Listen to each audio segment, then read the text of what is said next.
Quartier, subdivision d'une ville ou d'un territoire. C'est aussi souvent une échelle d'appropriation d'une partie de la ville par ses habitants. Donc, un ensemble urbain comportant certaines caractéristiques particulières ou une certaine unité.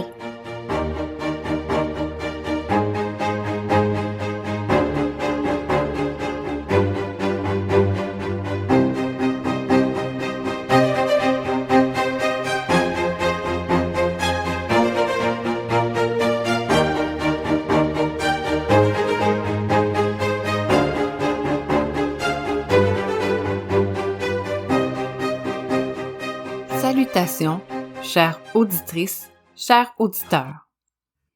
En premier lieu, je souhaite remercier Étienne Desrochers pour le sujet de ce deuxième balado de thèmes et divagations qui porte sur la vie de quartier. Cette semaine, j'ai choisi le récit personnel pour cette divagation. Je vous propose donc un retour vers le début des années 80 au cœur de l'Apocatière. Je veux vous alerter tout de suite sur le fait que je vais utiliser le terme village pour désigner le centre-ville. Je sais que l'Apocatière est une ville, mais dans mon cœur, c'est encore mon village. Plusieurs savent que j'aime beaucoup retourner dans cette ville qui fut jadis le berceau de ma tendre enfance. J'y retrouve malheureusement beaucoup moins d'animation que j'ai pu y vivre quand j'étais jeune. Alors, sans plus tarder, bienvenue dans cette parcelle de souvenirs, dans ce récit intime, dans cette divagation.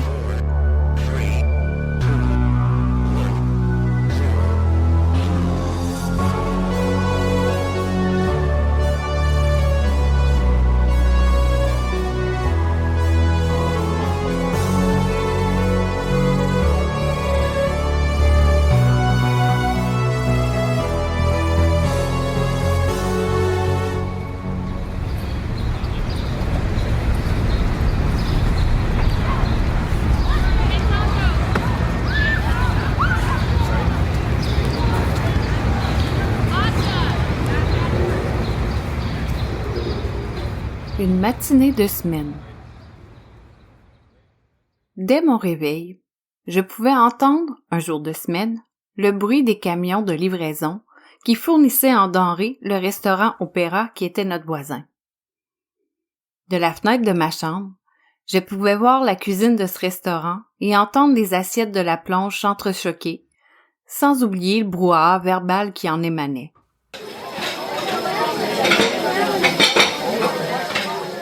C'était souvent mon premier contact avec la réalité après une nuit de rêve. Si le matin il y avait moins de promeneurs, il y avait quand même un peu plus de voitures et camions qui étaient occupés par des travailleurs de tout acabit. Livreurs de pain et de lait, courtiers, les gens de la restauration et travailleurs de commerce qui se rendaient à leur travail respectif. Il faut se rappeler qu'à cette époque, la 4e avenue était l'endroit névralgique des commerces de l'Apocatière. J'aimais bien regarder par l'immense fenêtre du bureau de mon grand-père qui avait vue sur la rue principale toute cette agitation ordonnée qui occupait les petits matins ordinaires. Pour ma part, outre observer les gens, je ne faisais pas grand-chose. Je pouvais encore flâner mes journées bien tranquilles à cette époque. Encore à ce jour, j'adore les matins en lenteur, étirant mon café à l'infini, atterrissant au jour, comme lorsque j'étais enfant. Je ne suis pas une agitatrice matinale, je préfère travailler le soir, mais, parfois, il faut ce qu'il faut. Lorsqu'elle en était encore capable, ma grand-mère se rendait à la messe matinale de semaine. C'était très très tôt, selon mes souvenirs. Sur la table du salon, elle me laissait mon déjeuner qu'elle avait préalablement préparé pour que je ne dérange personne. Mon grand-père travaillait alors dans l'atelier derrière la maison et ma mère dormait au 2e ou avait quitté pour le travail. J'allumais la télé pour écouter les petits bonhommes et manger mon gruau. Elle rentrait peu de temps après, avec son missel en cuir dans les mains qu'elle rangeait près de sa chaise berçante. Au mois de mai, elle quittait plutôt l'après-midi pour la récitation du chapelet durant le mois de Marie. C'étaient des gens très pieux, comme beaucoup de gens à cette époque. Je me souviens entre autres de la cloche qui sonnait à midi, la cloche de l'Angélus, comme me disaient mes aïeux. Et une autre sonnait en soirée pour l'Angélus du soir. Je n'ai jamais été obligée par cette prière, par contre. Un dimanche après-midi.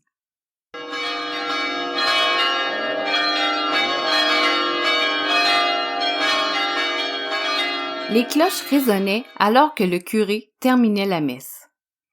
Tranquillement, les fidèles quittaient leurs bancs et se mettaient à se saluer en se dirigeant vers l'extérieur. Certains commentaient la cérémonie, d'autres en profitaient pour se jaser, mais pas trop longtemps parce que les estomacs à jeun pour la communion commençaient à gronder. À la maison, un bon dîner nous attendait.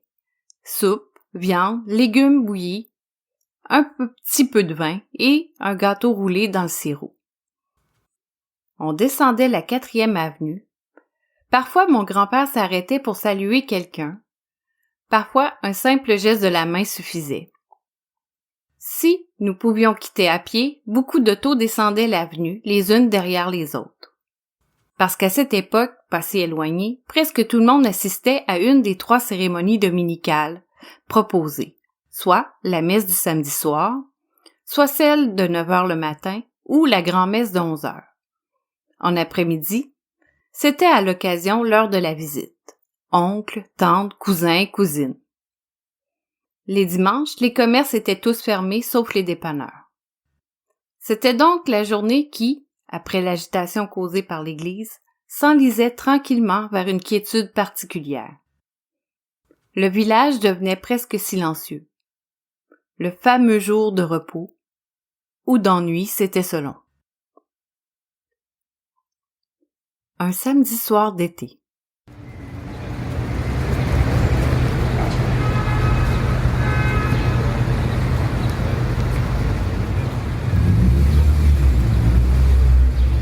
Lorsque les journées chaudes de l'été avaient fait suer toute la maisonnée, il était habituel de retrouver les familles du quartier assis sur la galerie après le souper. Profitant de l'air qui rafraîchissait enfin à mesure que le soleil se déclinait pour aller se jeter dans le fleuve en bas de la montagne. La rue s'agitait de nouveau dans une nouvelle énergie. Certains promeneurs s'arrêtaient jaser. Parfois, des ados squattaient un coin de notre galerie en béton qui ne possédait pas de garde et se terminait directement sur la rue transversale. Les motards du coin faisaient pétarder leur Harley, ce qui avait l'habitude de me terroriser. Souvent, avec ma cousine, nous allions acheter une crème molle à l'Écho du Disque, un dépanneur de la rue principale. Je me souviens de nos courses dans la cour arrière et mes gougounes qui claquaient sur l'asphalte encore chaude. La nuit tombée, on me mettait au lit après ma prière faite avec ma grand-maman. Avant que le sommeil me gagne, j'entendais encore l'agitation du centre-ville qui m'emmenait inexorablement vers mes rêves enfantins.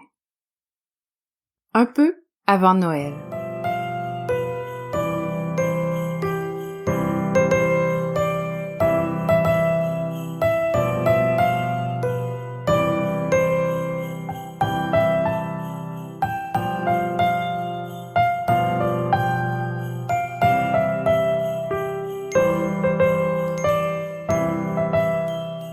Quand les premières neiges substantielles avaient laissé une couche épaisse de neige blanche et de slush brune, le village se préparait pour la fête la plus importante de l'année, Noël.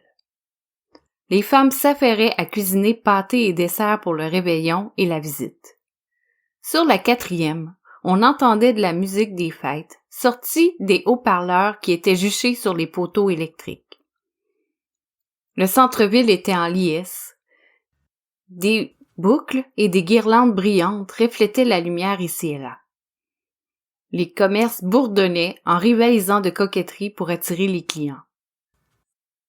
Lorsque la neige était fraîche, ma mère m'assisait dans mon traîneau et on faisait une promenade dans les petites rues du village. J'aimais tellement le bruit craquant de la neige sous les bottes de ma mère et de voir la neige briller tels des cristaux magiques. J'adorais le froid sur mon visage, puis rentrer bien au chaud à la maison pour aller écouter les émissions spéciales du temps des fêtes. C'était l'époque des boules cassantes dans les sapins et du petit Jésus caché jusqu'au 25 dans sa crèche. Mon grand-père pratiquait ses cantiques pour la messe de minuit. Les lumières multicolores ornaient les fenêtres des maisons, et moi, je vibrais de fébrilité face à tant de fastes et de promesses de festivités.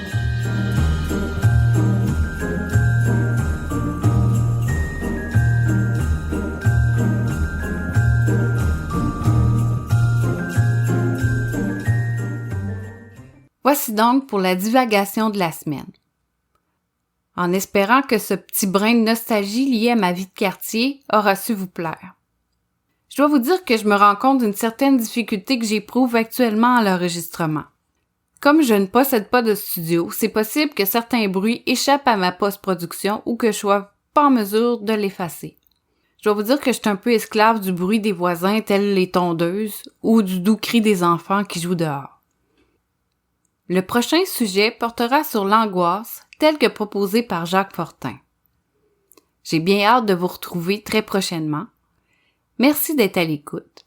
Si vous aimez, vous pouvez partager. Et sur ce, bye bye!